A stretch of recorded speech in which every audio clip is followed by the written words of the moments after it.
చరిత్రలో చాలామంది గొప్ప గొప్ప కట్టడాలు కట్టించి గొప్ప గొప్ప ఆలయాలు కట్టించి కూడా ప్రముఖులు అవుతూ ఉంటారు. కానీ కొందరు చరితార్థుల వల్ల గోతులు గొప్పులు కూడా గొప్ప అవుతాయని నాకు విజయనగరం వెళ్ళినప్పుడు తెలిసింది. మహారాజా మ్యూజిక్ కాలేజ్లో అన్నీ చూపిస్తూ ఒక మెట్టు దగ్గర చిన్న గుంటలాగా ఉంది. రండి అక్కడ మంచి ప్లేస్ ఉందని చెప్పి తీసుకువెళ్ళారు. అదేంటంటే ఘంటసాల గారు అక్కడ దినుసులు నూరుకున్న గుంట అంటది.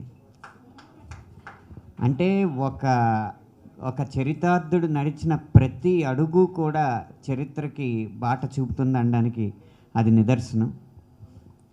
ఆయన జీవితం అంతా ఒక ఎత్తు అయితే జీవితాంతంలో ఘంటసాల గారు భీష్మాచార్యులే అనిపిస్తూ ఉంటుంది నాకు.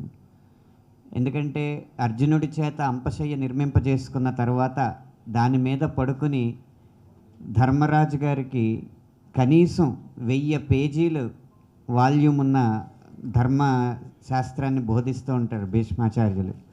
అలా సకల వేదాలు, వేదాంగాలు, ఉపనిషత్తులు, అరణ్యకాలు, బ్రాహ్మణాలు, శాస్త్రాలు అన్నిటి సారమైన భగవద్గీతని ఆయన ఆ మంచం మీదే పడుకుని ఆసుపత్రిలో రికార్డ్ చేశారన్నది నిజంగా ఈ తరానికి భీష్మాచార్యుడు ఘంటసాల అని నా అభిప్రాయం.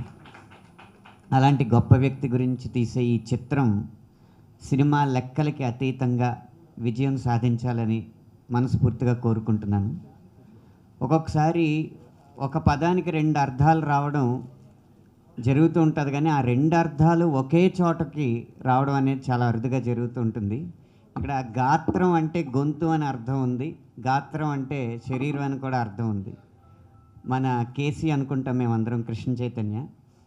తన గాత్రంలో ఘంటసాల లేకపోవచ్చు, కానీ తన గాత్రం ఘంటసాలగా ఈ తెర మీద కనపడడం అనేది ఆయన పూర్వజన్మ సుకృతం. రామారావు గారికి కొంతమంది లెజెండ్స్ గురించి చాలామంది చాలా బయోపిక్లు తీస్తారు, కానీ బయోపిక్ తీయటం ఒక ఎత్తు అవుతే ఈ రోజుల్లో బయోపిక్ని ఎందుకు తీయాలి అంటే ఇప్పుడున్న జనరేషన్కి గుర్తుండాలి. ఇప్పుడు ఘంటసాల గారు ఇప్పుడు జనరేషన్ అడిగితే ఎవరు చెప్పను కూడా చెప్పరు, they will not know who is.